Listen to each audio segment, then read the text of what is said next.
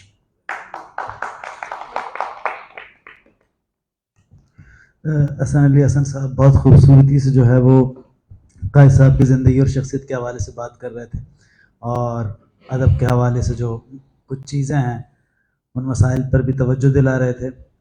مبارک قائد صاحب کو میں اگر دیکھوں تو جس طرح ایک شخص اردو میں آج کل ایک فینومینا ہے، جان ایلیا ایک فینومینا بنے ہوئے ہیں، تو میرے خیال سے ان کی زندگی کے بعد ان کو فینومینا کی جو حیثیت حاصل ہوئی، وہ ایک قائد صاحب وہ شاعر ہیں کہ زندگی میں ہی انہیں اتنا سیلیبریٹ کیا گیا. اور ایک مشترک جو چیز نظر آتی ہے، جون صاحب نے کہیں لکھا تھا کہ دکھ کا اظہار کرتے ہوئے کہ بابا میں کوئی بڑا نہیں ہو پایا. قاضی صاحب کی سیلیبریشن یہ ہے کہ وہ اس بات سے خوش ہیں وہ کبھی بڑے نہیں ہو پائے. انہوں نے اپنے اندر کا جو بچہ ہے اسے کبھی بھی جو ہے وہ مرنے نہیں دیا. قاضی صاحب اس بار ہم مجھے یاد ہے کہ ہم بہت چھوٹے تھے اور پسنی میں جو ہے وہ قاضی صاحب کا نام سنا تھا، ہر جگہ انہیں دیکھا تھا. تو پہلی بار جو قاضی صاحب کو دیکھا تو قاضی صاحب جو ہے وہ ایک کنکریٹ ڈھونے والی جو ٹرالی ہوتی ہے اس میں وہ بیٹھے ہوئے تھے اور پیچھے کسی لڑکے کو کہہ رہے تھے اور تیز بھگا اس کو. تو ہم نے کہا یہ مبارک قاضی ہیں، تو کہا یہی مبارک قاضی ہیں. تو مبارک قاضی ایک اس طرح کی زندگی انہوں نے گزاری کہ جو ان کا دل چاہے بغیر کسی کو آزار پہنچائے وہ کر گزرتے تھے. اب جو ہے وہ میں ایک ایسے شخص کو دعوت دینا چاہتا ہوں کہ جنہوں نے ایک طرح سے قائد صاحب بلوچی میں ایک نام کما چکے، ایک بہت بڑی ہستی بن چکے. مطلب ہمارے ایک دوست اگلے دنوں کہہ رہے تھے کہ قائد صاحب کی اگر قبر مزار بنے گی تو اس پہ تو 100% ہمیں یقین ہے کہ ہم کسی کو روک نہیں سکتے کہ لوگ وہاں پہ آ کے منتیں مانگیں گے. مگر اردو دنیا سے متعارف کرنے میں جس شخص کا ہاتھ رہا، آرٹس کونسل اور آکسفورڈ کے پروگرامز وغیرہ تک قائد صاحب کو لے کے جانا اور رسائی کرنا، اور قائد صاحب کے کلام کو لوگوں تک پہنچانے کی اس شہر میں، اس بڑے شہر میں کوشش جس آدمی نے کی، اور جو ہر وقت ان کی خواہش ہوتی ہے کہ بلوچستان اور کراچی کے درمیان پل کا کردار ادا کریں، تو وحید نور صاحب سے میں درخواست گزار ہوں کہ وحید نور صاحب آئیں اور اپنی جو یادیں ہیں اور جو قائد صاحب کی شخصیت اور فن کے حوالے سے باتیں ہیں وہ ہم سے شیئر کریں. بہت شکریہ ثانی. قاضی صاحب خود اتنے بڑے آدمی تھے، مجھے ان کے لیے کچھ بھی کرنے کی ضرورت نہیں تھی. ان کا فن بہت بڑا تھا اور وہ ہر جگہ میں سمجھتا ہوں پہنچنا بہت ضروری تھا.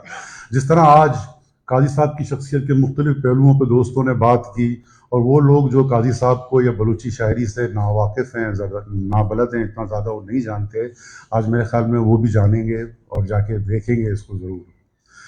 تو میں کیا کہہ سکتا ہوں قاضی صاحب کے بارے میں؟ کہاں سے شروع کروں، کہاں سے تھاموں رات کی چادر، کہاں سے پکڑوں دھوپ کا کونا. یادوں کا ایک طویل سلسلہ ہے. گفتگو میں کرنا چاہوں تو میں پچھلے سال آرٹس کونسل کے وہ مہمان تھے، ہمارے پاس ہی تھے، ہم نے بہت نشستیں کی. قاضی صاحب بہت جلدی ناراض ہو جاتے تھے اور فوراً مان جاتے تھے. پتہ نہیں امان اللہ قاضی ان کے والد صاحب کے اجداد نے کون سے ہیرے موتی دان کیے تھے کہ ان کے خاندان میں یہ گوہر نایاب پیدا ہوا.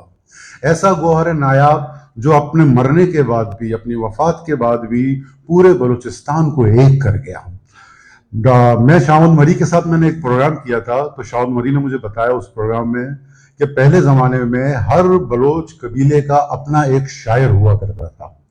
میں سمجھتا ہوں قاضی صاحب نے تمام بلوچوں کو بعد از مرگ ایک کر کے اپنے آپ کو بلوچوں کا قومی شاعر منوا لیا. پورے بلوچ قبیلے کا آج وہ ایک شاعر بن گیا. اور قاضی صاحب کے مرنے کے بعد ان کی تعزیتی ریفرنسز کا سلسلہ ہے کہ ختم ہونے کا نام نہیں لے رہا ہے.